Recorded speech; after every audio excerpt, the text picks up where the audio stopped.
Imagine this. You're trekking through the wilderness and suddenly a massive boulder comes crashing down from a nearby mountain. The ground trembles and a cloud of dust envelops you. This is the raw, unfiltered reality of hiking in the great outdoors. But here's where it gets controversial. Is it worth it? Let's dive in. Day 36. The air was thick with the thrill of adventure. As I began my hike this morning, a large boulder dislodged itself from a nearby mountain and came crashing down. The sound was deafening, like thunder. A cloud of dust rose up everywhere it made contact as it tumbled down the slope. My first thought was a line from a mountaineering textbook that Aaron Ralston carved into the sandstone wall while trapped in Blue John Canyon. Geologic time includes now. In other words, be careful, these rocks are still moving. Snow travel is a whole different ballgame.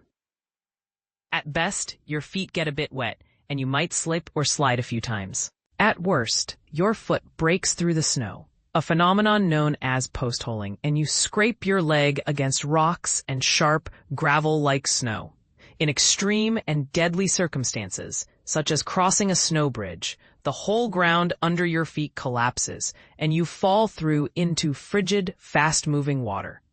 This can be fatal, as can slipping and sliding down a steeply angled slope into rocks below. Timing is everything. Early morning is the best time to traverse snow because it's frozen the most solid and less likely to slip, slide, slush, or collapse. No need to reinvent the wheel either. Step on the footprints left by previous hikers. Boot-pack snow is firmer and less likely to collapse, but it can still give way once adequately melted. You can use microspikes to get a better grip in the snow, but be careful using these on rocks. The closer you get to a rock, the more likely the snow is melted away around it and will collapse. Hazards galore. And this is the part most people miss. Snow also does an excellent job of obscuring the trail. The time you waste losing, searching for, and rejoining the trail over and over again can really cut into your mileage. Snow bridge over troubled waters. My hiker hunger has really ramped up. I've gotten to the dropped an in the mud, wiped it off and ate it anyway level, or dropping a cookie crumb in the dirt, scanning for it and eating it greedily, licking the inside of wrappers, getting every last speck of peanut butter or chocolate or crumbs from the packaging, eating a cracker, chewing it into a paste, and holding that in my mouth until I just can't help but swallow it, morsel by morsel. In between, when I allow myself to have one of my limited daily snacks, I suck on Annie's fruit gummies. I let them dissolve in my mouth one at a time. Each one lasts about 5 to 10 minutes like this. I can trick my mind into thinking I'm not so hungry, as long as I'm eating constantly. Even so, the hunger is always there, relentless. Who cares about future pretzel? Eat that second Rice Krispie treat now. Then tomorrow comes, and you desperately wish you had yesterday's second Rice Krispie treat. Rice Krispie treats have been a favorite of mine on this hike. I tear apart the Krispie treat nibble by nibble, savoring the crunch, the mouthfeel. I can stretch one Rice Krispie treat out for over half an hour like this.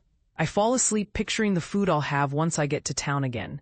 This drives me over mountains, through marshes, and all the way to the next warm meal, toward the feeling of a full stomach. Someone gave me a packet of ramen today, and it's the first I've felt full in days. I carried on hiking until I finished every snack and did a nice big day. Stepped on my left foot funny, and should keep an eye on it. Some blisters too from wet shoes following a creek crossing. One of the biggest in the Sierra, but even so, a bit underwhelming. Maybe that's a good thing. John Muir Pass was full of snowfields, but overall decent, with a cool shelter at the top. Lots of downhill today, and my knees feel it. Re-listening to Dharma Bums, since it's one of the few things I have downloaded. Need to prioritize downloading more in town. Helps get through the slogs. Mosquitoes were awful today, again, but I seem to be finding some sort of peace with it. I still occasionally lose my shit at them. Dinner and bedtime. Don't know which I'm more excited for. John Muir Shelter, Day 37. Prolong not the past, invite not the future. I love aspen groves. They get the name quaking aspens from the way their leaves dance and shimmer in the breeze. I'm in awe of the afternoon golden light, reflecting off the bright green,